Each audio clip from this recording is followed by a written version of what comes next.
जय हिंद। मैं हूं परवेज पवार और आप देख रहे हैं एलकेबी हिंदुस्तान। देश में राम मंदिर के चंदा चोरी को लेकर राजनीतिक लोग पूरी तरह से सक्रिय है। एक दूसरे पर आरोप प्रत्यारोप लगाए जा रहे हैं। जहां समाजवादी पार्टी के राष्ट्रीय अध्यक्ष अखिलेश यादव ने प्रेस कॉन्फ्रेंस करके राम मंदिर में चंदा चोरी के गंभीर आरोप लगाए, जिसके बाद प्रदेश सरकार ने एसआईटी का गठन किया और उसमें शामिल लोगों की गिरफ्तारी भी हुई है।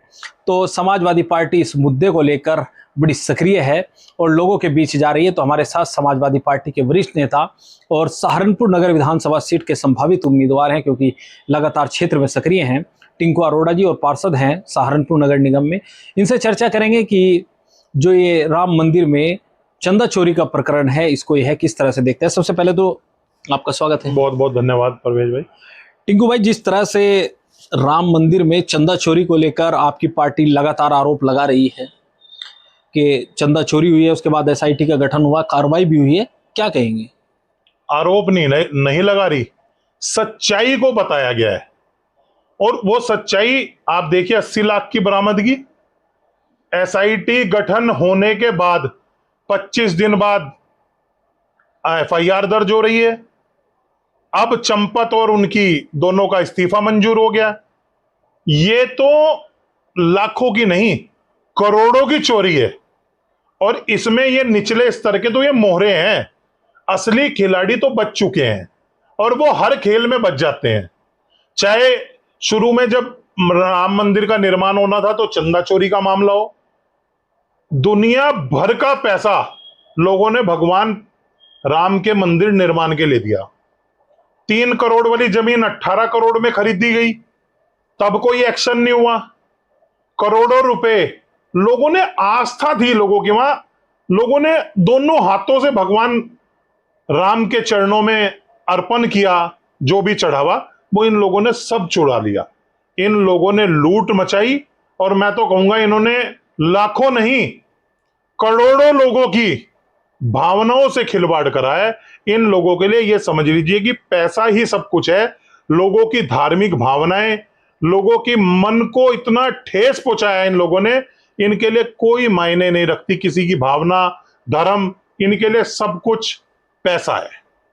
तो आपको लगता है कि जो राम मंदिर में चंदा चोरी हुई है, उससे जमीनी स्तर पर जो लोग हैं जिन्होंने बड़े उत्साह से राम मंदिर में सहयोग किया था, उनमें कहीं ना कहीं नाराजगी है?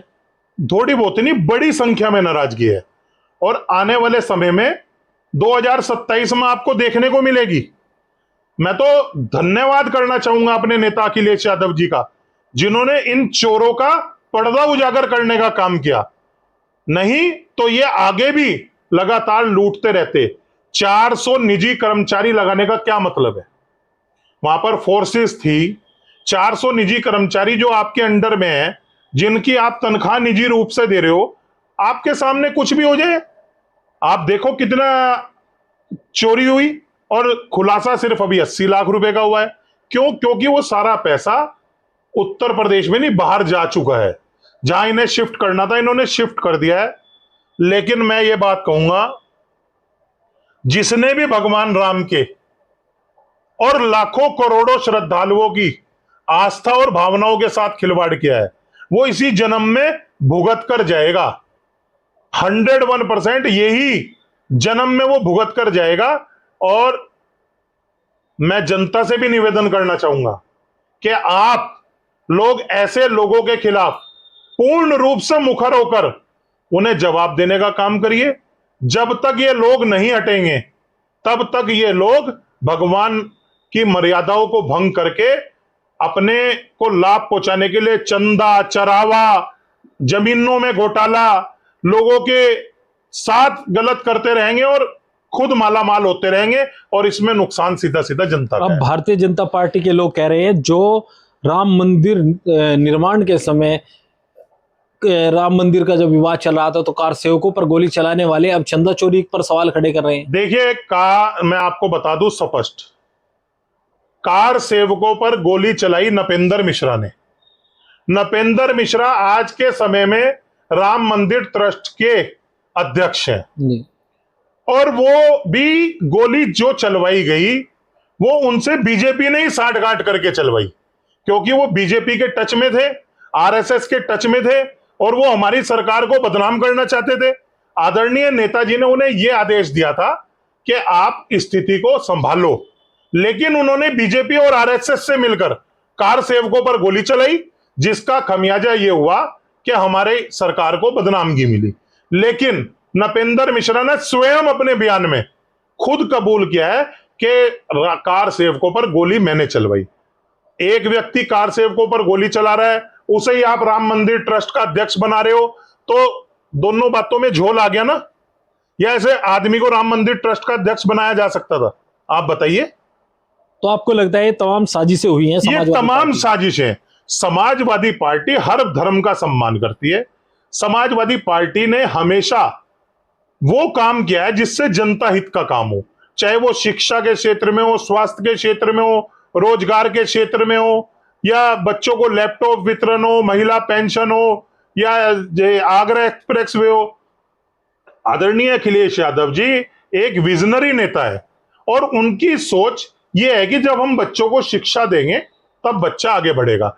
इनके यहां आप देखिए, मुख्यमंत्री जी जो हमारे प्रदेश के हैं, कभी शिक्षा की बात नहीं करेंगे, रोजगार की बात नहीं करेंगे, कभी स्वास्थ्य सेवाओं की बात नहीं करेंगे। जब भी वो बयान देते हैं, मैंने मौलानाओं को ये कर दिया, मैंने ताजिया इतना ऊंचा नहीं निकलने दिया, राम मंदिर के चंदे पर उनका कोई बयान नहीं आया, बीजेपी के बड़े बड़े नेता भाग रहे हैं। तो सोची समझी साजिश के तहत लाखों करोड़ों लोगों की भावनाओं से जो भारतीय जनता पार्टी ने खिलवाड़ किया है, इसका खमियाजा उन्हें दोनों रूप से भुगतना पड़ेगा। एक तो ऊपर वाले की लाठी बेआवाज है और जनता की लाठी वोट के रूप में इन पे लगने का काम होगा। अब पार्टी के सांसद हैं निशिकांत दुबे, उनकी सोशल मीडिया पोस्ट तो आपने पढ़ी होगी। घटिया और मानसिक रोगी किस्म के लोग हैं। कोई यादव व्यक्ति है और वो यादव भी विश्व हिंदू परिषद का बहुत पुराना कार्यकर्ता है। अगर आपने 980 बार कह रहे हैं वो अखिलेश यादव जी से बात हुई, अखिलेश जी से 980 बार बात करनी आसान है जी? है? आप बताओ, 980 बार बात करी, अगर बात करी लाओ उसकी सीडीआर, दो कॉल डिटेल। लेकिन क्या है, ये चोरी करेंगे खुद और आरोप दूसरे पे लगाने की कोशिश करते हैं। मेरा नेता रोज लाखों रुपए लोगों की मदद के लिए बांटता है। मेरा नेता अखिलेश यादव जी बच्चों के लिए लैपटॉप बांटता है।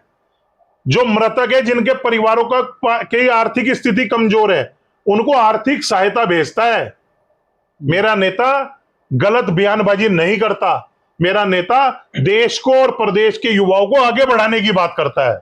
तो क्या 2027 के विधानसभा चुनाव से पहले विपक्षी दल, खासकर समाजवादी पार्टी इसमें मुखर है, उसको भारतीय जनता पार्टी के खिलाफ एक बड़ा मुद्दा मिल गया? मुद्दा नहीं, ये तो स्पष्ट है भैया। चोरी करी चोरों ने और उसे भगवान मर्यादा पुरुषोत्तम भगवान राम के सेवक आदरणीय अखिलेश यादव जी ने खोलने का काम किया। वो इन्हें बर्दाश्त नहीं हो रहा है। क्यों? चोरों की चोरी खुल गई, लाखों करोड़ों लोगों की भावनाएं याद करी है, पैसा है कहां? आखिर में चोरी पकड़ी गई, एफआईआर दर्ज हुई, एसआईटी का गठन हुआ और एसआईटी का गठन हुआ, पहले एफआईआर हुई, उसके बाद एफआईआर हुई और सीसीटीवी कैमरों में छेड़छाड़ मिली और अब दोनों मुख्य आरोपी चंपत राय और वो दोनों का इस्तीफा मंजूर हुआ जी। बड़ा झोल है, बड़ा। और ये घोटाला, मैं तो इसकी जांच जो है वो ऐसे निष्पक्ष अधिकारियों से करवानी चाहिए जो दूध का दूध और पानी का पानी निकाल दें, नीचे से ऊपर तक कोई नहीं बचेगा। ध्यान रखना आप। यानी अगर जांच होती है तो और भी लोगों के नाम सामने सारे बड़े बड़े जितने चेहरे हैं जो आज अपने आप को मठाधीश बन के बैठे हैं, सब इसमें सम्मिलित मिलेंगे। ये चोरी का पैसा, ये तो धन्यवाद करता हूं मैं फिर अपने नेता का कि उन्होंने लाखों करोड़ों लोगों की भावनाएं जो ये लोग आहत कर रहे थे, उनका चढ़ावा खा रहे थे, उन्होंने बड़ा उजागर किया। वो बधाई के पात्र हैं। एक हिंदूवादी नेता का बयान भी आपने सुना होगा जी, जो सोशल मीडिया पर काफी बयानों को लेकर चर्चाओं में रहते हैं। उन्होंने कहा कि हिंदुओं ने दान किया, चोरी हो गया तो क्या दिक्कत आप लोगों को है? वो भी घटिया मानसिकता का आदमी है जिसका आप नाम ले रहे हो। चोरी कर ली, कोई कहने में सुनने वाला ही नहीं है। यानी कि तुम हिंदू ही चोरी कर ले, वो हिंदू नहीं है, वो फर्जी हिंदू हैं और उन्होंने सच्चे हिंदू और सच्चे सनातनियों का पैसा चुराया है। इस वक्त हिंदू और सनातनी भी दो तरह के हैं, एक फर्जी हैं जो इस चोरी को जस्टिफाई कर रहे हैं और एक सच्चे हिंदू और सनातनी हैं जिनकी भावनाएं आहत हैं। तो यहां आप फर्क समझ लीजिए कि किस तरीके के लोग हैं। आपको मैं बता दूं, ये वो छोटा सा एक गिरोह टाइप लोग हैं जो पूरे उत्तर प्रदेश में फैले हुए हैं, अन्य प्रदेशों में भी हैं, जो चोरी को जस्टिफाई करने में लगे हुए हैं कि चोरी हमने की, हमारे लोगों पे गया। तुम्हें ये अधिकार किसने दे दिया भगवान के पैसों को चोरी करने का?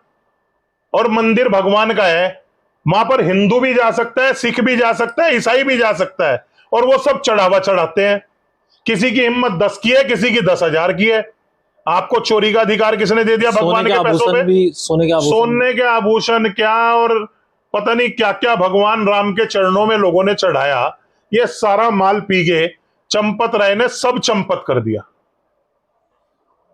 तो राम मंदिर चोरी प्रकरण पर हमने समाजवादी पार्टी के वरिष्ठ नेता हैं और सहारनपुर नगर निगम में पार्षद हैं और सहारनपुर नगर विधानसभा सीट से समाजवादी पार्टी के टिकट के प्रबल दावेदारों में इनका नाम चर्चाओं में है, टिंकू अरोड़ा जी, जिनसे हमने चर्चा की। इस वीडियो में बस इतना ही। आगे के अपडेट के लिए बने रहिए एलकेबी हिंदुस्तान के साथ। जय हिंद।